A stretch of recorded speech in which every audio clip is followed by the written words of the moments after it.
Welcome to the Misano World Circuit, Marco Simoncelli. The Adriatic coast will play host to 3 races over the next 2 weeks for the Enel MotoGP World Cup. I'm Amy Reynolds and Matt Dunn joins me to fill us in on how exactly we're coming into this 3rd round of the season. And Matt, Dominic Aegerter took his first win in the Moto E class last time out, which feels like an awful long time ago now, but it was way back at the Andalusian Grand Prix. Yeah. He comes in with 11 points to this round in hand. It looked as though early on he came under a bit of pressure, but then the scrapping behind really played into his hands. Yeah, I think Domi looked really good all weekend. I'm not just saying that because he's behind the camera waiting for us, but no, he did. His pace was really great all weekend. The first race, first debut, saw him get off the line. That everyone was a bit jittery off the line, weren't they, in that first race, not quite knowing what to expect. It's a bit different when you're used to having your revs up and just dump the clutch and off you go. It's a bit of a different kettle of fish really getting going in that way. But Domi, a real class weekend for him in Andalusia. As you said, kept out of trouble, which was the main thing. And actually in Moto E, that is kind of the aim of the game with these short races and a relatively short series compared to the other Grand Prix classes. Staying out of trouble is what's going to win you a championship. And that's what won Matteo Ferrari the World Cup. He's actually just coming in behind the camera at the moment, Matteo Ferrari. We'll talk about him a little bit though. But yeah, Dominic Aegerter leading the championship, 11 points as you say. But hey, Misano particularly, we saw it last year. It can change like the drop of a hat.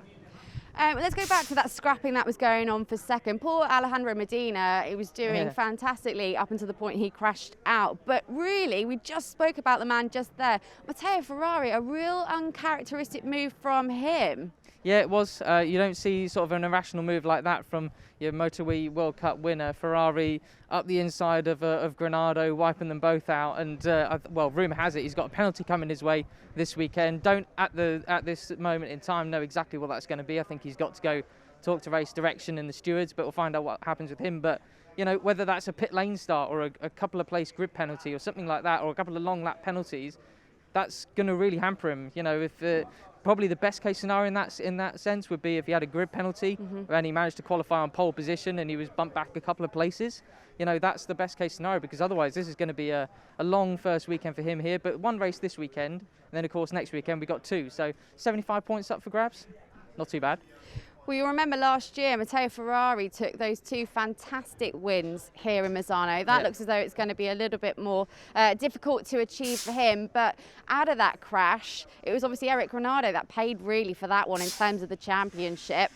Yeah, well, your winner in the first race that we had, Granado, looked like a cut above the rest and just got too involved in the fight in that second race and got wiped out. And that just goes to show how much it can change. Rewind a year ago when Mike D'Ameglio was coming in as the championship leader. Well, then he had that huge crash coming onto the back straight during E-pole, turn 6.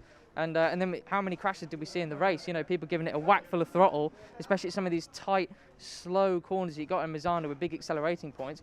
Could you see more of the same this weekend? Quite possibly. It's been a long time away from the MotoGP paddock for you and I as presenters, and we were only in Austria a few weeks ago. These guys haven't been on these bikes for, well, since Jerez, like a couple of months ago now almost. Nicky Tully joins us again this weekend. It sounds as though he is better and he is back from injury. Was it a fractured wrist in one of the free practice sessions? Yeah, and so that really put him out of contention. It was a bit of a quiet start to the World Cup for Nicky Tully. He's definitely not the character that we saw at the start of the World Cup last year. He was a real cut above the rest there too. But I really hope to see him back here this weekend. Fit, obviously, able to race and back to his best. Of course, remember here last year, this is where his season became unravelled there. Got caught up in an incident at turn 8 that caused an injury and him out for the rest of the season pretty much. So he'll be looking to make sure that doesn't happen again this time. Well, before we bring Domi Aegerter in, I'm just going to quickly run you through your last Moto E podium. So obviously we had Domi Aegerter taking his first win in the Moto E World Cup. Jordi Torres was second, and that was his first Moto E podium. And then finishing off, it was Matteo Casadei, first podium of 2020. Just want to quickly ask you about Matteo. Yeah, so I heard you and Neil speaking about he gets really hampered by the fact he's not there enough in free practice and he hasn't quite figured out e-pole yet. The Matteo or Mattia, which one decided? I was paying attention. Matteo Ferrari, yeah, absolutely. No, but you know the thing is, he was that consistency from last year is what won in the World Cup. So he's able to, apart from obviously last time out, keep out of trouble and not getting too involved in other people's incidents. He stays on, he got the points, and then he just delivered that killer blow last year with that double win here. No, sorry, so it didn't seem. Cassidy. Oh, Cassidy, you're so talking about sorry, Mattia Cassidy. Sorry, pronunciation lovely. issues as well. Live problems. So Cassidy, well, he's actually been a real sensation. I think our esteemed colleague Claudia was telling me, hey, you got to watch out for him in Andalusia and Jerez, because he was coming strong, and he really is, you know, in that top 5 in the championship already. He got his first podium here last year. Could be a real threat. Cool. If he gets that e-pole sorted, that is. Let's bring on Dominique Egerton now, and if he can come and join us. I reckon if you slot in there, Dommy, and we can. You're obviously you've been a busy guy, because you were filling in for Jessica Raffina at the NTS in Moto2 for the last 2 races. How is it going to be switching back into Moto E head this weekend? Yeah, for sure was fun to ride again in Moto2. Was a big change, but now after some weeks break, I'm happy to be back here in Misano with the Moto E team and the Moto E bike, and yeah, will be for sure a big switch, because the bike is quite different. But yeah, I'm ready to do it. How do you feel, given that you've not actually ridden here on a Moto E bike before? Because obviously when we were in Jerez, you had the test there before as well. So, you know, how are you feeling in that respect? A brand new circuit for you, but 3 races to get it right, I guess. Yeah, lucky we have again 2 weekends with 3 races. Sure, these riders who ride already last year here with the Moto E, maybe they have a small advantage, but we have a good team, and they have already some data from last year. And like we did in Jerez, we were quite fast. So if we can be also here on this circuit fast, will be good. And also we have the chance to have 2 weekends, so a little bit more practice, and to maybe try to make it, when it's not gonna be good on the first weekend, to be good in the second weekend for sure. Nice. Dommy, we've just been talking about your first win last time out at the Andalusian race, but from your point of view, talk us through, because it looked as though you were coming under a bit of pressure early on, and then the guys behind you just kind of allowed you to check out. Yeah, sure. The first race in Jerez was quite how you say, like Rambo in the first some corners. Rumble in the jungle. But in the second race, I was able to start from pole position, so this was already helping me to be more in the front group. But also in the first 2-3 laps, there was many passing from each riders, and I just tried to stay focused and concentrated to be in front. And yeah, the last 2-3 laps I could stay in front, and yeah, the other title contender, they crash each other out. So yeah, that's racing, it can happen, but luckily everybody was okay, and I hope this weekend we can fight until the checkered flag. Did you expect to be in this position coming into the second and the third and fourth rounds of the season?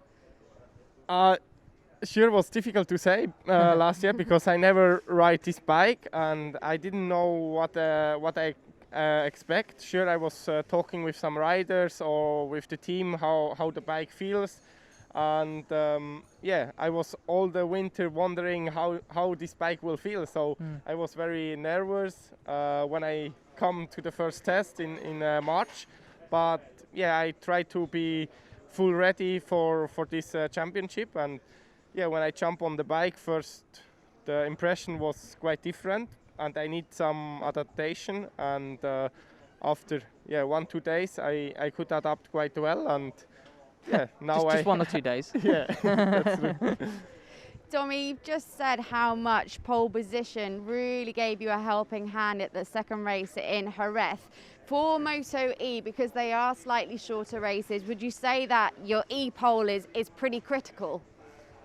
Yeah, it's very important, the E-pole, because the race is very short, so between 6 and 8 laps the race, and if you are starting in the back of the group, it's quite difficult to overtake. Also, everybody have the same bike, and I could already see when I start from third, and then you are already a little bit more in the group, so it's more difficult to really fight for the win.